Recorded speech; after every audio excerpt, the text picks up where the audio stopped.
What's up, everybody? False Black Bear here. Just wanted to make a quick video for you, updating you on my initial thoughts of everything that was released today. So let's get right into it. Starting with the shotgun.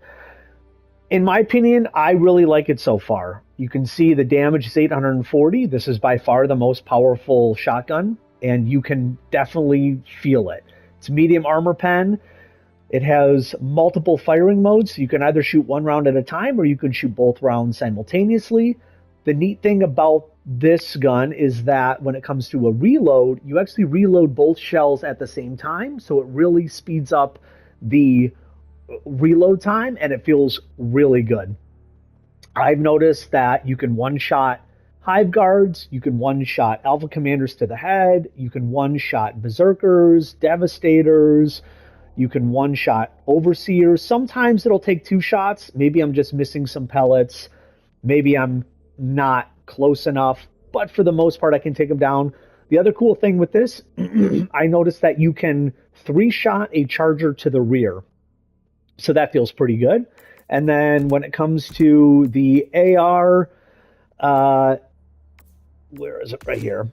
Not a huge fan of this. 95 damage, which is pretty good, but you're sacrificing the ammo capacity and also spare magazines. So ammo capacity you can see is only 40, and you only get 6 spare mags. It does bump up to 8 spare mags if you're rocking the Siege Ready armor.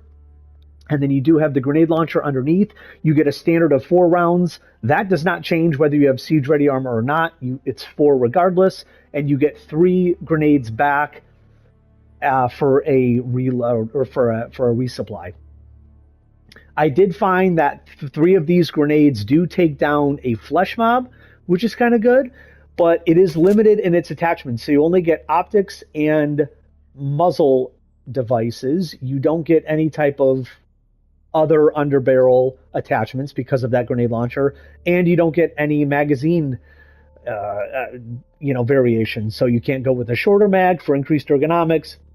You can't go with an extended mag for more rounds. So you're very limited when it comes to attachments on this AR compared to other ARs. So I don't know. I'm not a huge fan. You guys might like it better than me, but I don't love it so far.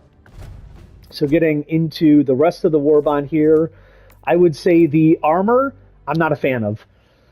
I am not really noticing any differences in reduction of ragdolling. I was playing against the bots, and I was behind a destroyed tank, and I had a gun tower shoot at me, and it hit the front part of the tank. I was on the backside, and even from that blast, I still got knocked over.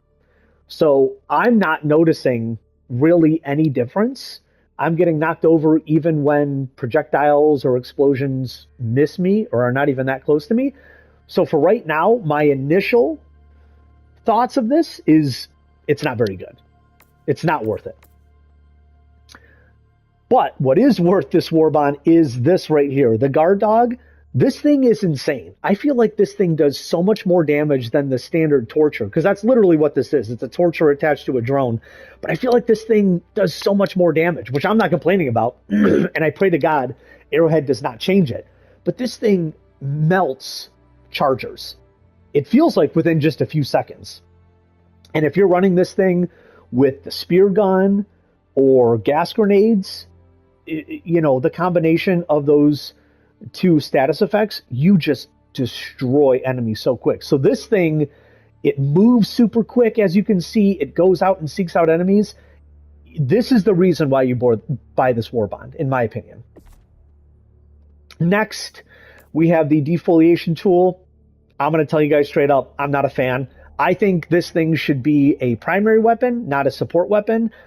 Basically every other support weapon I would rather pick over this, outside of the one-shoe flag. If this was a primary weapon, it would actually not be that bad, and I wouldn't be that critical of it. But because it is a support weapon, it is a stratagem, I gotta call it out because it's not very good.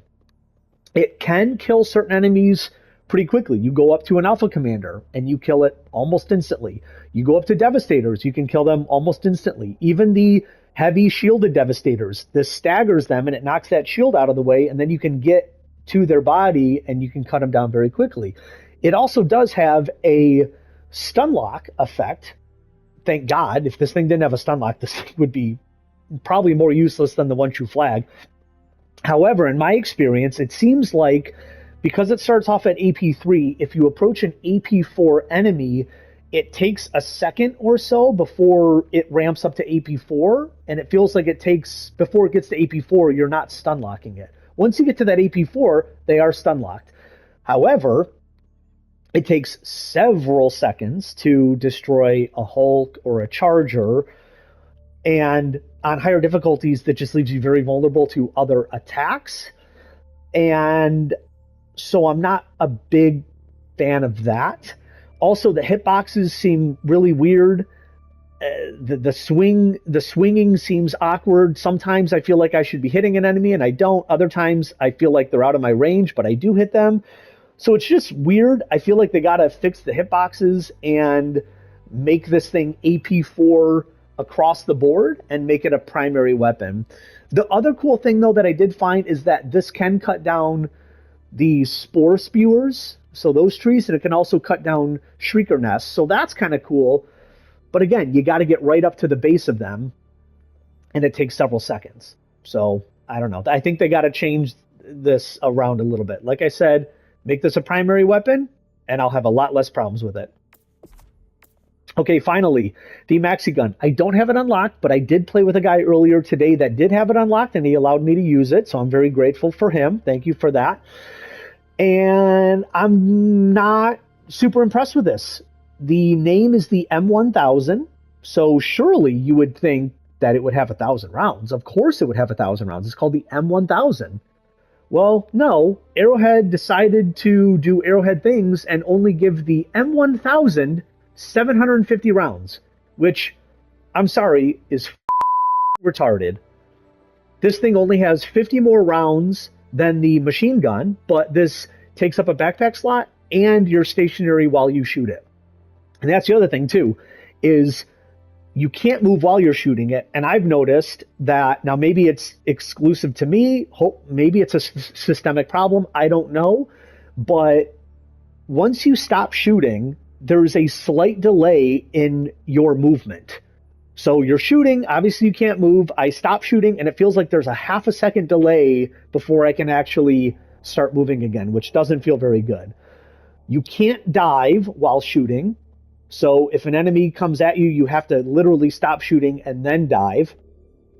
I did find that you can lay prone and shoot this thing, but yeah, you can't move. I wish that there was some movement, even if you could move backwards, because on higher difficulties, you get swarmed so easily, especially against factions like the Illuminate. Just those zombies come at you so quick, and the turning speed is kind of slow. If I could back up a little bit, that would really make a big difference. So if they allow that, if they get rid of the delay after shooting to move, and if they give this thing 1,000 rounds, I think it'll feel a lot better. It does look cool. It sounds cool. It is fun, but there are definitely some downsides that would make me reconsider taking this over a lot of other weapons in the game. So those are just my initial thoughts. Comment down below if you have anything else to add. We can start a discussion. I'll see you guys on the next one.